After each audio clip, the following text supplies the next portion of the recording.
अपनी बहन के शौहर के कातिल से शादी। अहमद ने कत्ल किया है, तुम्हारी बहन के सुहाग का कत्ल। कब तक इस लकीर को पीटती रहोगी? तुम्हें अपने सिवा कुछ नजर ही नहीं आता? अगर मैं तुम्हें उससे शादी ना करने दूं तो मैं फिर भी अहमद से शादी करूंगी। सारा, इतना शाउट मत करो और संभालो खुद को।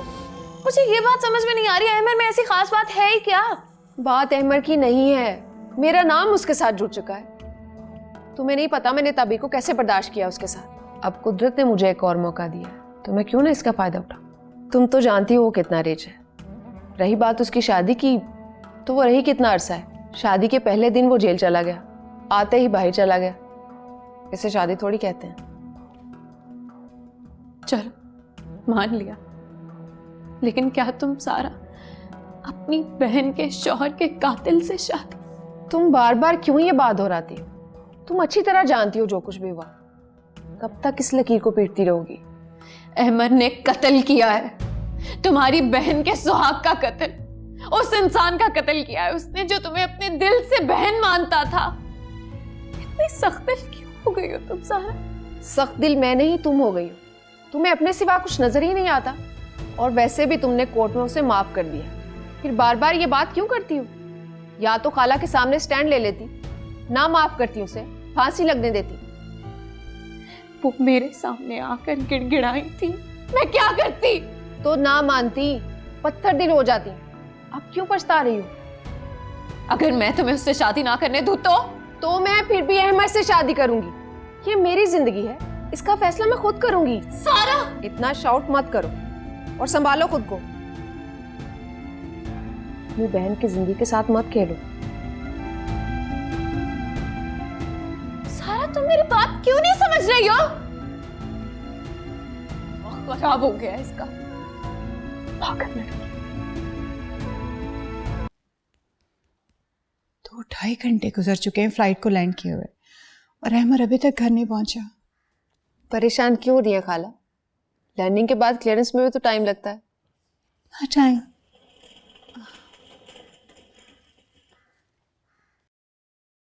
अहमद कहाँ है? जी अहमद साहब तो बाहर ही सामान छोड़ के चले गए। क्या?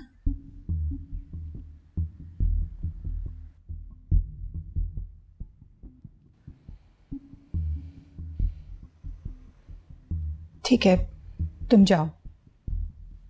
अनवर, जी बेगम साहब। ये अहमद साहब का सामान उनके कमरे में रख दो। कहाँ है आपका चहेता माम? पता नहीं, सामान खादिम के हवाले करके गाड़ी लेके बाहर से चला गया कहीं। हैरत है, इतने दिनों के बाद घर वापस लौटा है और अपनी माँ से मिले बगैर ही चला गया। यही तो मैं सोच रही हूँ, मुझसे मिलने के अलावा ऐसा कौन सा और अर्जेंट काम था उसे? वैसे माँ, मेरी सिक्स सेंस कह रही है उसकी मंजिल और हो भी क्या सकती है सिवाय ताबीर के। नहीं, वो ऐसा नहीं कर सकता। वो मुझसे मशवरा किए बगैर ऐसा कदम नहीं उठा सकता। हाँ, फॉर गॉड सेक, प्लीज खुश फहमी से निकल आए। अब मुझे पता है क्या लगता है कि शायद अब मामलात आपके हाथ से निकल चुके हैं। इनफैक्ट आई गेस अब किसी के हाथ भी कुछ नहीं आने वाला।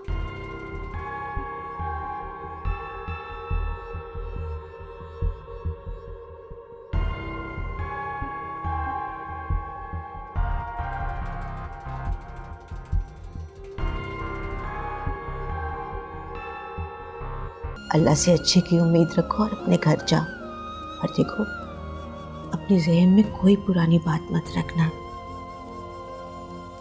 तुम्हारी माँ के दिल में खुशी की लहर उठी है, उसे कायम रहने दो।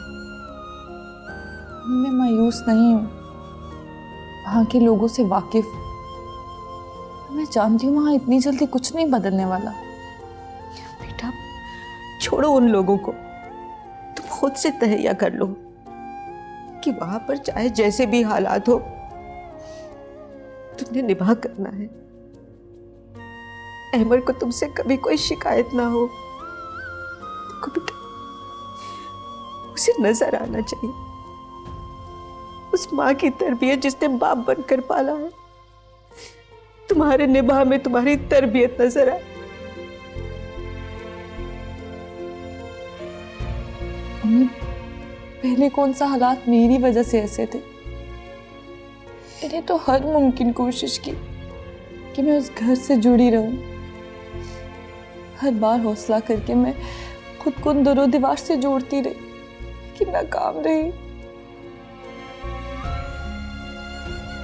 इस बार अपनी माँ का हौसला पल्लू से बांध कर जाओ, तुम्हें कमजोर नहीं पड़ने देगा। देखो बेटा, इतनी मुश्किलों से हालात ठीक हुए, कुछ ऐसा ना हो कि तुम्हारी मत जीते जी वो सब देख ना सके। नहीं अम्मी, आप अपनी दुआओं के साए में मुझे अलविदा करें। मैं हर रिश्ता निभाऊंगी, आपकी बेटी अपना घर बना लेगी।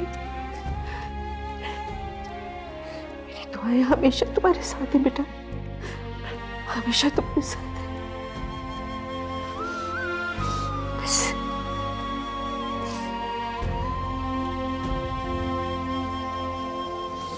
पता नहीं यार, मेरा घर जाने का दिल नहीं कर रहा।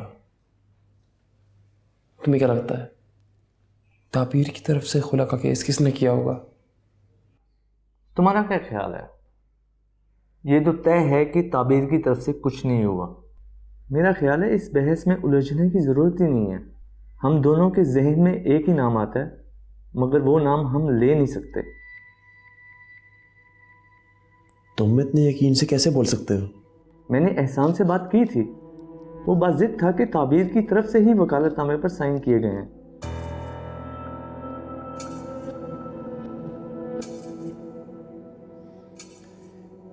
एक ना एक दिन तो ये राज खुलेगा ही। बहरहाल मैं ताबीर के सामने बहुत शर्मिंदा हूं। जब से लॉकअप से बाहर आया मैं ताबीर से एक बार भी नहीं मिला। लॉकअप से आकर मुझे ताबीर से रब्ता ज़रूर करना चाहिए था। चलो जो हुआ सो हुआ, अब तुम घर जाओ, भाभी तुम्हारा इंतज़ार कर रही होंगी। मेरी भी गलती है, अजान की तरफ से तुम्हारे दिल में शक का बीज बोया। मुझे तो कुछ समझ नहीं आ रहा यार, किसे अपना समझूं किसे गैर, किसे दोस्त समझूं किसे दुश्मन। हर चेहरे पे हजार चेहरे होते हैं। इसकी परवाह मत करो, तुम तो मुखलिस हो ना सबके साथ। कुदरत तुम्हें कभी तन्हा नहीं छोड़ेगी। हेलो हेलो तैयार हो जो, तुम्हें लेने के लिए आ रहा हूँ। जी, हम सब आप ही का वेट कर रहे हैं। सॉरी, मुझे आते जरूरी काम से जाना पड़ा, इसलिए देर हो। कोई बात नहीं, आप आ जाएं। Okay, bye bye. ताबीर, किसका फोन था बेटा? अहमद का। क्या कह रहा था? वो आ रहे हैं। अरे ये तो बड़ी खुशी की बात है।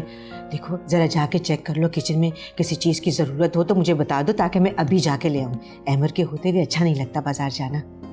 जी अम्मी, आप परेशान ना हो, मैं देख लेती हूँ। ठीक है, और अबीर पे मत छोड़ना, वो बहुत लापरवाह है, नहीं चेक करेगी। जी ठीक।